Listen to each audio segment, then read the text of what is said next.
आता बघूयात टॉप 9 महत्त्वाच्या बातम्या। जेजुरीच्या खंडोबा गडावर मर्दानी दसरा मोठ्या उत्साहात 42 किलोची तलवार उचलून तरुणांच्या कसरती स्पर्धा पाहण्यासाठी मोठ्या संख्येने नागरिकांची गर्दी। दसऱ्याच्या मुहूर्तावर आपली एसटी ॲपचं लोकार्पण, प्रत्येक थांब्यावरील एसटीचा यामुळे अचूक ठावठिकाणा कळणार, सर्वसामान्य प्रवाशांचा प्रवास यामुळे अधिक सुलभ होणार। राज्यात मतदार यादीतनं मृत व्यक्तींची नावं हटवणार, जन्म मृत्यू नोंदणी कार्यालयाचा डेटा निवडणूक यंत्रणेशी जोडणार, मतदार यादी आणखी अचूक करण्यासाठी हा निर्णय। आजपासून महाराष्ट्रात इलेक्ट्रॉनिक बॉन्ड, तर महसूल मंत्री चंद्रशेखर बावनकुळेंचा महत्त्वाचा निर्णय, कस्टम्स अधिकाऱ्यांकडून तात्काळ पडताळणीमुळे फसवणुकीला आळा बसणार।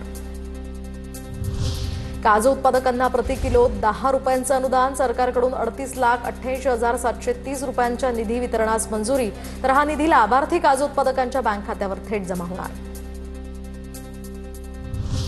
अंमली पदार्थांच्या रॅकेटला आळा घालण्यासाठी टास्क फोर्सची स्थापना, विशेष पोलीस महानिरीक्षकांवर टास्क फोर्सची जबाबदारी, राज्य गृह खात्याकडून 22,36,00,000चा निधीही मंजूर।